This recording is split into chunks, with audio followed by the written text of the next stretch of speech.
सफल लोग क्या अलग करते हैं? 7 आदतें सफल लोगों के लिए।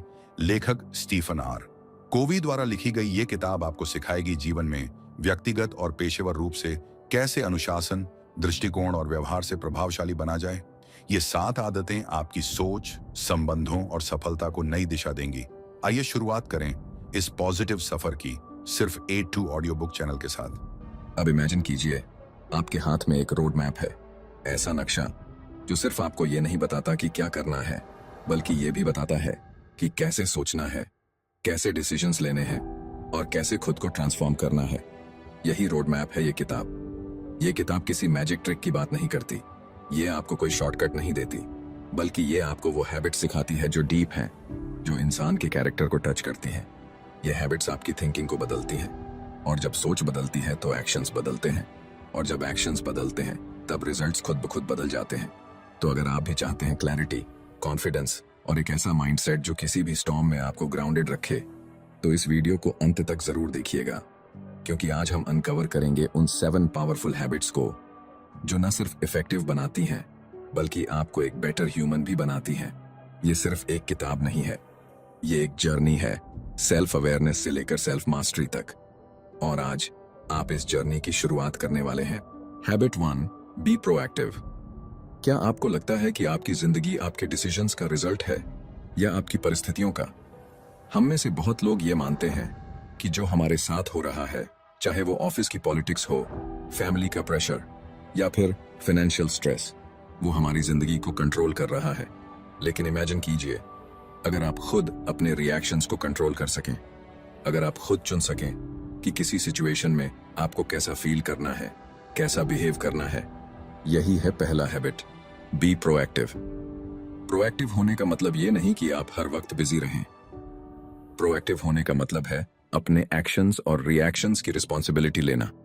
जब कुछ गलत होता है तो हम अक्सर बोलते हैं, क्या करूं, मेरी किस्मत ही खराब है, या वो लोग ही ऐसे हैं, मैं क्या कर सकता हूं। लेकिन ये सब बातें एक रिएक्टिव इंसान की पहचान है। रिएक्टिव लोग अपने इमोशंस को, अपने मूड को बाहर की दुनिया के हिसाब से चलने देते हैं। मौसम खराब है तो मूड खराब, किसी ने कुछ कह दिया तो पूरा दिन बर्बाद। लेकिन प्रोएक्टिव लोग, वो अपनी पावर खुद के अंदर ढूंढते हैं। उनका एटीट्यूड होता है, मैं बदल सकता हूं, मैं चूज कर सकता हूं, मैं खुद का क्रिएटर हूं। अब सोचिए, आप अपने दिन की शुरुआत कैसे करते हैं? क्या वो व्हाट्सएप मैसेजेस और न्यूज से होती है? क्या आप रिएक्ट कर रहे हैं या कॉन्शियसली एक्ट कर रहे हैं? प्रोएक्टिव होने का मतलब है स्टिमुलस और रिस्पॉन्स के बीच की स्पेस को पहचानना। उस स्पेस में ही आपकी फ्रीडम है, आपकी ग्रोथ है, आपकी पावर है। मान लीजिए किसी ने आपको इंसल्ट कर दिया। एक रिएक्टिव इंसान तुरंत गुस्से से एक्सप्लोड कर जाएगा, लेकिन एक प्रोएक्टिव इंसान पॉज करेगा, सोचेगा और फिर एक ऐसा रिस्पॉन्स चुनेगा जो उसके वैल्यूज के साथ अलाइंड हो। प्रोएक्टिव लोग खुद से ये नहीं पूछते कि मुझे क्या चाहिए, वो खुद से पूछते हैं, मुझे कैसा इंसान बनना है। और यही सवाल आपकी डायरेक्शन को डिफाइन करता है। जब आप प्रोएक्टिव बनते हैं तो आप विक्टिम बनना छोड़ देते हैं, आप ब्लेम करना छोड़ देते हैं, आप एक्सक्यूजेस देना छोड़ देते हैं, और आप एक नया आइडेंटिटी क्रिएट करना शुरू करते हैं। एक ऐसा इंसान जो लाइफ को खुद लीड करता है। यह हैबिट आसान नहीं है, क्योंकि इसके लिए आपको खुद को फेस करना पड़ता है, अपनी सोच को चैलेंज करना पड़ता है। लेकिन यही हैबिट बाकी 6 हैबिट्स की फाउंडेशन है। तो आज से एक छोटा स्टेप लीजिए, अपनी लैंग्वेज बदलिए। मैं कुछ नहीं कर सकता की जगह बोलिए, मैं ट्राई करूंगा। मेरे पास वक्त नहीं है की जगह कहिए, ये मेरी प्रायोरिटी नहीं है। क्योंकि जब आप प्रोएक्टिव बनते हैं, आप सिर्फ सिचुएशंस नहीं बदलते, आप खुद को बदलते हैं। और जब इंसान खुद को बदलता है तो पूरी दुनिया बदलने लगती है। Habit 2, begin with the end in mind. एक पल के लिए अपनी आंखें बंद कीजिए और इमेजिन कीजिए कि आप अपने ही फ्यूनरल में खड़े हैं। हाँ, आपने सही सुना, आपका funeral.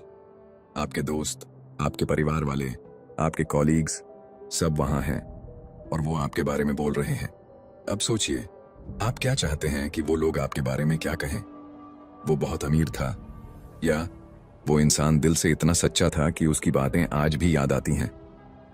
Welcome to habit 2, begin with the end in mind. यानी किसी भी काम की शुरुआत करने से पहले उस काम का अंत, यानी उसका फाइनल रिजल्ट आपके दिमाग में क्लियर होना चाहिए।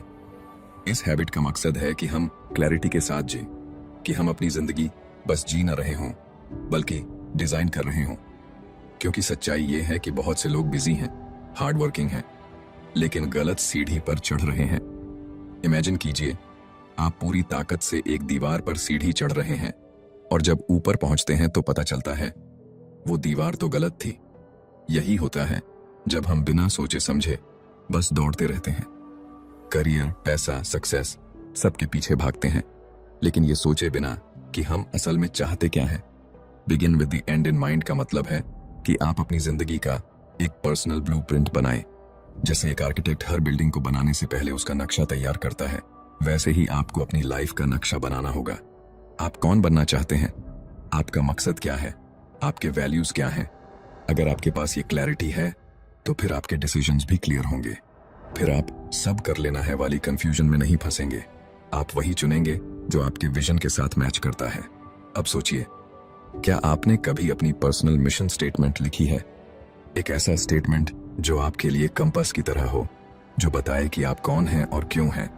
जब आप अपने एंड को क्लियरली देख लेते हैं तब आपकी प्रायोरिटीज बदलने लगती हैं। अब आप अर्जेंट चीजों के पीछे नहीं भागते, आप इंपॉर्टेंट चीजों को चुनते हैं। अब आप दूसरों की एक्सपेक्टेशन से नहीं चलते, आप अपने अंदर की आवाज को सुनते हैं। इस हैबिट का एक इमोशनल ट्रूथ है, हम सब 2 बार चीजें क्रिएट करते हैं। पहली बार हमारे दिमाग में, दूसरी बार हकीकत में। तो सवाल यह है, क्या आपकी जिंदगी की पहली क्रिएशन आपने की है या वो दुनिया, सोसाइटी और बाकी लोग कर रहे हैं? आज ही कुछ वक्त निकालिए और खुद से ये सवाल पूछिए, जब मेरी जिंदगी का अंत होगा मैं अपने बारे में क्या महसूस करना चाहूंगा? और फिर उसी विजन के साथ आज की शुरुआत कीजिए। क्योंकि अगर डायरेक्शन ही सही नहीं है तो स्पीड का कोई मतलब नहीं। Begin with the end in mind और आप पाएंगे कि आपकी जिंदगी पहली बार सच में आपकी हो रही है। Habit 3, put first things first. हम सबकी जिंदगी में 24 घंटे ही होते हैं, फिर भी कुछ लोग हर दिन अपनी ड्रीम्स के करीब पहुंचते हैं और कुछ लोग दिन खत्म होने पर बस इतना ही सोचते हैं, आज तो कुछ कर ही नहीं पाया। ऐसा क्यों होता है? क्योंकि फर्क समय की मात्रा में नहीं है, फर्क है प्राथमिकता यानी प्रायोरिटीज में। और यही है तीसरा habit, put first things first. मतलब जो सबसे जरूरी है उसे सबसे पहले करना सीखो। अब ये सुनकर आपको लग सकता है, अरे ये तो टाइम मैनेजमेंट की बात है, लेकिन नहीं, ये उससे कहीं गहराई में जाता है। ये हैबिट आपको टाइम को मैनेज करने की नहीं, खुद को मैनेज करने की बात करता है। अब सोचिए, क्या आपने कभी ऐसा महसूस किया है कि दिन भर आप बिजी थे लेकिन फिर भी जो सबसे इंपॉर्टेंट था वो नहीं हो पाया? वो कॉल जो करनी थी, वो किताब जो पढ़नी थी, वो आइडिया जो लिखना था, सब पेंडिंग रह गया क्योंकि बीच में अर्जेंट चीजें आ गईं। ये हैबिट आपको एक पावरफुल डिस्टिंक्शन सिखाता है। हर अर्जेंट चीज इंपॉर्टेंट नहीं होती और हर इंपॉर्टेंट चीज अर्जेंट नहीं होती। उदाहरण के लिए, एक ईमेल का रिप्लाई देना अर्जेंट हो सकता है, लेकिन अपनी हेल्थ का ध्यान रखना वो इंपॉर्टेंट है। ज्यादातर लोग अर्जेंट कामों में उलझकर अपनी जिंदगी के सबसे इंपॉर्टेंट गोल्स को भूल जाते हैं, क्योंकि अर्जेंट काम शोर मचाते हैं लेकिन इंपॉर्टेंट चीजें चुप रहती हैं। अब एक सवाल खुद से पूछिए, क्या आप अपनी प्रायोरिटीज के हिसाब से जी रहे हैं या दूसरों की एक्सपेक्टेशंस के हिसाब से? पुट फर्स्ट थिंग्स फर्स्ट आपको सिखाता है अपने रोल्स और गोल्स को पहचानो। आप बेटे हो, बेटी हो, एंटरप्रेन्योर हो, स्टूडेंट हो, दोस्त हो, हर रोल में आपके रिस्पॉन्सिबिलिटीज हैं और हर रोल के लिए कुछ मीनिंगफुल गोल्स होने चाहिए। जब आप ये क्लैरिटी पा लेते हो तो फिर आपका हर दिन पर्पसफुल हो जाता है। अब बात आती है डिसिप्लिन की, क्योंकि जो चीज जरूरी है वो हमेशा आसान नहीं होती।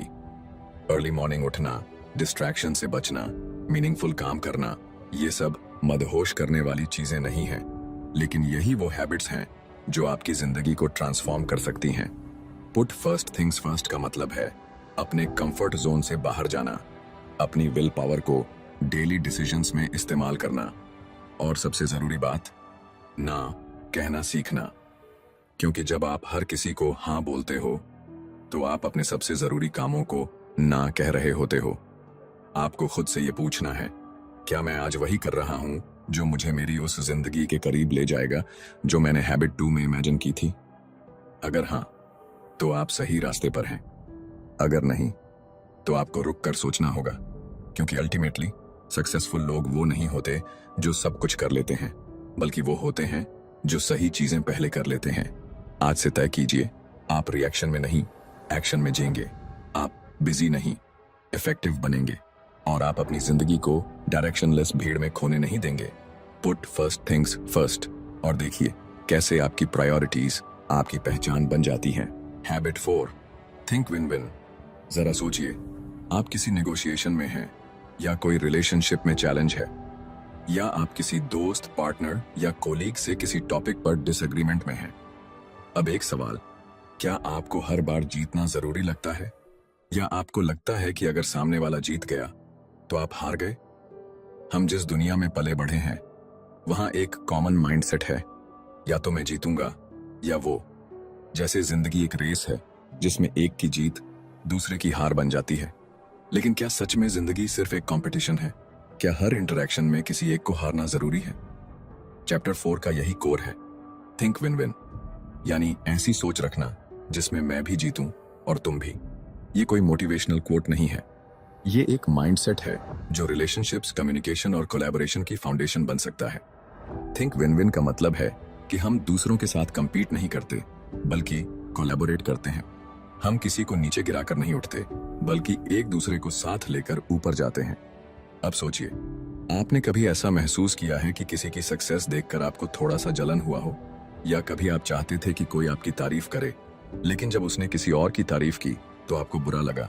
ये फीलिंग्स बहुत नेचुरल हैं, क्योंकि हम कंपैरिजन की कल्चर में जीते हैं। लेकिन विन विन माइंडसेट हमें कंपैरिजन से कोऑपरेशन की तरफ ले जाती है।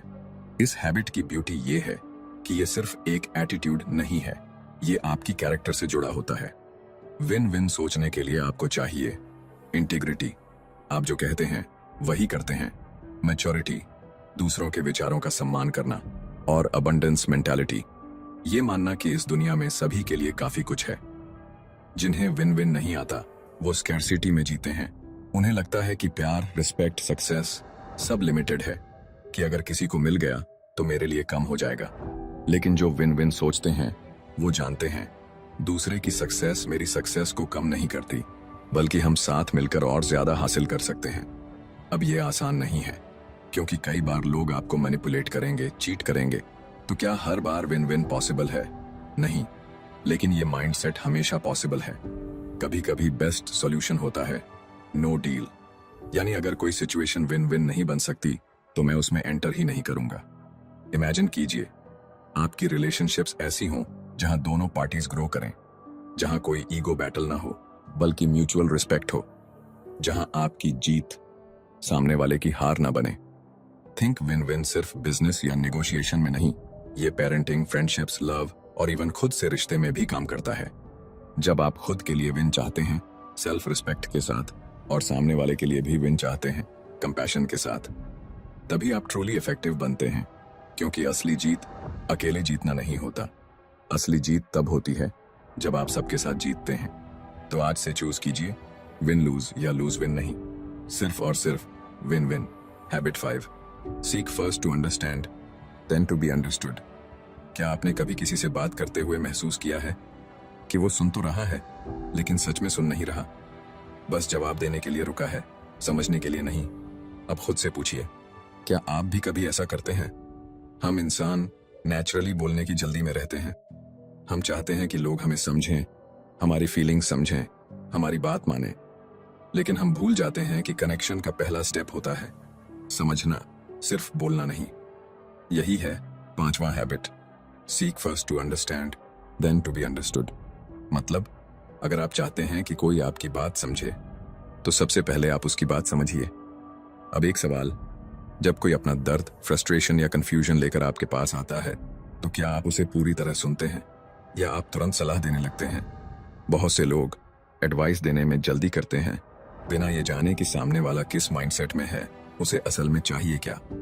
इमेजिन कीजिए, कोई डॉक्टर आपको बिना पूछे, बिना समझे बस दवा दे दे, क्या आप भरोसा करेंगे?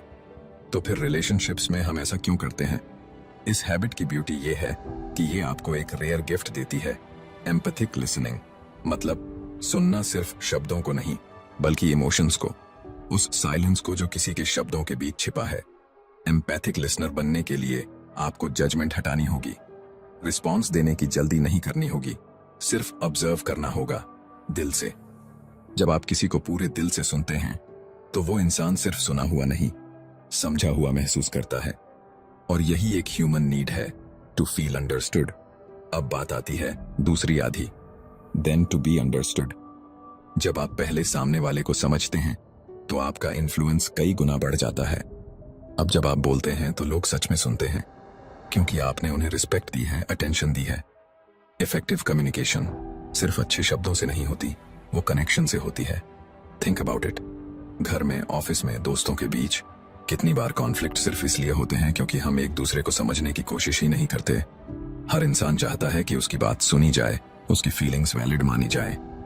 और जब आप ये गिफ्ट किसी को देते हो, बिना इंटरप्ट किए, बिना एडवाइस दिए, तब आप सच में हीलिंग क्रिएट करते हो। Seek first to understand, then to be understood. कोई ट्रिक नहीं है, ये एक माइंडसेट है, एक हार्ट सेट है। और सबसे ब्यूटीफुल बात यह है, जब आप दूसरों को समझते हैं तो आप खुद को भी नए अंदाज में समझने लगते हैं।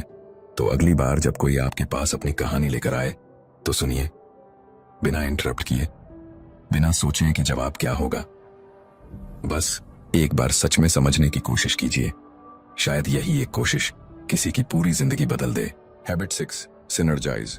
कभी सोचा है कि दो लोग जब एक साथ काम करते हैं तो क्या उनका रिजल्ट सिर्फ 1 + 1 = 2 होता है? नहीं, कभी कभी ये रिजल्ट होता है 1 + 1 = 11। और इसी जादू को कहते हैं सिनर्जी, सिनर्जाइज, यानी मिलकर ऐसा क्रिएट करना जो अकेले कभी पॉसिबल नहीं था। अब एक सवाल, आपने अपने आसपास ऐसे लोगों को देखा है जो हर चीज में अकेले शाइन करना चाहते हैं, जो दूसरों की बात काटते हैं, डोमिनेट करते हैं, बस खुद को सही साबित करने में लगे रहते हैं? और फिर दूसरी तरफ कुछ लोग ऐसे भी होते हैं जो मिलकर सोचते हैं, एक दूसरे की स्ट्रेंथ्स को अप्रिशिएट करते हैं और जो डिफरेंसेस को सेलिब्रेट करते हैं। सिनर्जी यही पैदा होती है, डिफरेंसेस को थ्रेट नहीं, स्ट्रेंथ मानने से। इमेजिन कीजिए एक ऑर्केस्ट्रा जिसमें हर इंस्ट्रूमेंट का साउंड अलग है, लेकिन जब सब एक हार्मनी में बजते हैं तो एक ऐसा संगीत बनता है जो सोल को छू जाता है। वैसे ही सिनर्जी भी तब होती है जब अलग अलग विचार, एक्सपीरियंसेस और पर्सपेक्टिव्स मिलते हैं, बिना ईगो के टकराए हुए। पर हम में से बहुत से लोग डरते हैं कि कहीं किसी और का आइडिया ज्यादा अच्छा ना निकल जाए, या कहीं हमें अपनी सोच बदलनी ना पड़े। लेकिन सच्ची सिनर्जी तभी पॉसिबल है जब हम खुद को ओपन करें, जब हम ये मान लें कि मुझे सब नहीं पता और मैं किसी और से भी कुछ सीख सकता हूं। सिनर्जी का मतलब कॉम्प्रोमाइज नहीं है। कॉम्प्रोमाइज में दोनों साइड्स कुछ लूज करते हैं, लेकिन सिनर्जी में दोनों साइड्स कुछ नया क्रिएट करती हैं जो इंडिविजुअली कभी मुमकिन नहीं था। अब जरा सोचिए, अगर हर रिलेशनशिप में, हर टीम में, हर बातचीत में ये माइंडसेट आ जाए कि हम एक दूसरे को नहीं काटेंगे बल्कि जोड़ेंगे, तो क्या होगा? डिसएग्रीमेंट्स होंगे, जरूर होंगे, लेकिन वो टकराव डिस्ट्रक्टिव नहीं होगा, बल्कि वो टकराव से नए सॉल्यूशंस पैदा होंगे। क्योंकि जब दो लोग अलग अलग सोचते हैं तो क्लैश हो सकता है, लेकिन अगर रिस्पेक्ट बना रहे तो उस क्लैश से क्रिएटिविटी निकलती है। सिनर्जी की सबसे ब्यूटीफुल बात यह है कि ये सिर्फ आउटकम नहीं बदलती, ये रिलेशनशिप्स भी बदल देती है। जब आप किसी की बात ओपन हार्ट से सुनते हैं, उसके आइडियाज को सीरियसली लेते हैं, तो वो इंसान खुद को एम्पावर्ड महसूस करता है और तभी ट्रस्ट बनता है। और यही ट्रस्ट हर ग्रेट कोलैबोरेशन की नींव है। इसलिए अगली बार जब आप किसी टीम में हो या किसी से डिसएग्रीमेंट हो तो सोचिए, क्या मैं सिर्फ जीतना चाहता हूं या हम साथ मिलकर कुछ नया बनाना चाहते हैं? क्योंकि दुनिया को अकेले कॉन्कर नहीं किया जा सकता, पर साथ मिलकर हम एक ऐसी दुनिया बना सकते हैं जहां हर व्यक्ति की यूनिकनेस एक एसेट है। सिनर्जाइज और देखिए कैसे आप अकेले की ताकत से कहीं ज्यादा बन सकते हैं। Habit 7, sharpen the saw. Imagine कीजिए एक आदमी जंगल में लकड़ी काट रहा है, पसीना पसीना हुआ जा रहा है, लेकिन लकड़ी कट ही नहीं रही। आप पास जाकर पूछते हैं, भाई आरी को तेज क्यों नहीं करते? और वो थका हुआ आदमी जवाब देता है, समय नहीं है, लकड़ी काटनी है। अब सोचिए, क्या आप भी अपनी जिंदगी में इसी तरह भाग रहे हैं? काम पर काम, रिस्पॉन्सिबिलिटीज की भरमार, डेडलाइंस, प्रेशर, स्ट्रेस, लेकिन रुके बिना, थके बिना, सोचे बिना, बस चलते जा रहे हैं। यही है हैबिट 7, शार्पन द सॉ। मतलब खुद को रिचार्ज करना, रिन्यू करना और फिर से तैयार करना। क्योंकि अगर हम खुद को समय समय पर रिन्यू नहीं करेंगे तो धीरे धीरे थक जाएंगे, टूट जाएंगे और फिर वो इंसान नहीं बचेंगे जो हम बनना चाहते हैं। अब सवाल आता है, आरी को तेज करना मतलब क्या? इसका मतलब है अपने अंदर के 4 डायमेंशंस को नर्चर करना। 1. फिजिकल, आपकी बॉडी, आपकी एनर्जी, आपकी हेल्थ। क्या आप पर्याप्त नींद ले रहे हैं? क्या आप हेल्थी खा रहे हैं? क्या आप रोज चल रहे हैं, हिल रहे हैं, जी रहे हैं? 2. मेंटल, आपका माइंड। क्या आप रोज कुछ नया सीखते हैं, पढ़ते हैं, या सोशल मीडिया स्क्रॉल करते करते आपकी अटेंशन खो रही है? 3. इमोशनल, सोशल, आपकी फीलिंग्स, आपके रिलेशनशिप्स। क्या आप अपने रिश्तों को समय दे रहे हैं? क्या आप खुद से कनेक्टेड हैं या बस दूसरों को खुश रखने की दौड़ में लगे हैं? 4. स्पिरिचुअल, आपकी सोल, आपका पर्पस। क्या आप उस क्यों को याद रख रहे हैं जो आपको मॉर्निंग में उठने की वजह देता है? शार्पन द सॉ कोई लग्जरी नहीं है, ये सर्वाइवल है। क्योंकि अगर आप खुद को नरिश नहीं करते तो आप दूसरों को भी कुछ नहीं दे पाएंगे। अब खुद से पूछिए, आपने आखिरी बार कब खुद के लिए कुछ किया था? कोई किताब पढ़ी हो, कोई वॉक ली हो, किसी के साथ दिल से बात की हो, या बस खुद से जुड़ गए हो? हमेशा याद रखिए, सेल्फ केयर सेल्फिश नहीं होती, ये सबसे बड़ा इन्वेस्टमेंट होती है जो आप खुद में करते हैं। इस हैबिट का जादू तब शुरू होता है जब आप रियलाइज करते हैं कि आपकी सबसे बड़ी एसेट आप खुद हैं। और अगर आप खुद को समय नहीं देते तो धीरे धीरे आपकी प्रोडक्टिविटी, आपकी क्रिएटिविटी, आपकी ह्यूमैनिटी सब डल हो जाती है। शार्पन द सॉ का मतलब है पॉज करना, रिफ्लेक्ट करना और फिर से एनर्जी के साथ राइज करना।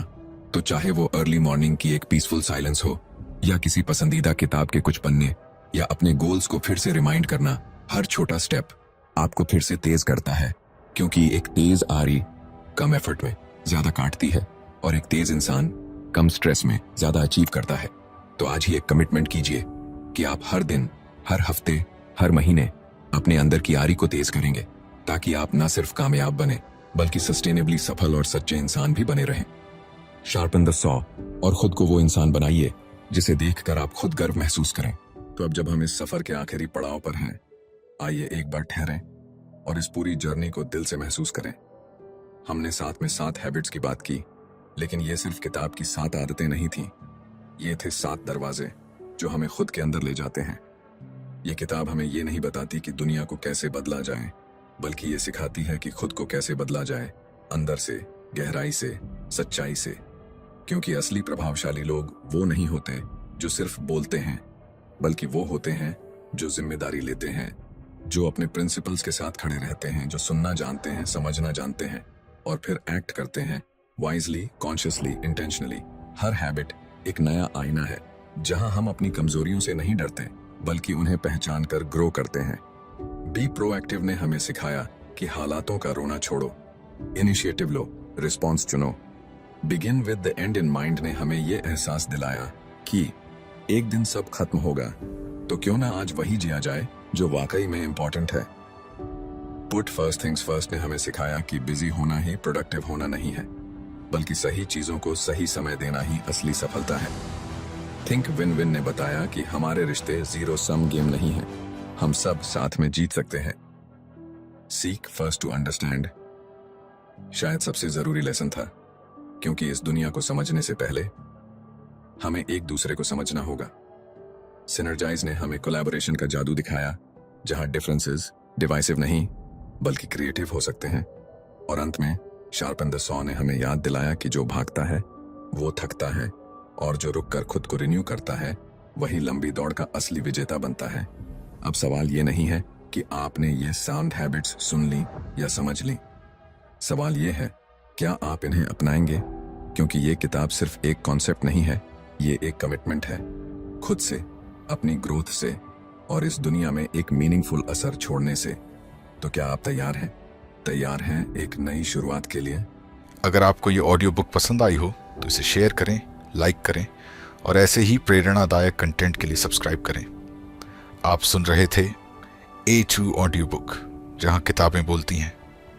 फिर मिलेंगे एक नई किताब के साथ, तब तक के लिए धन्यवाद।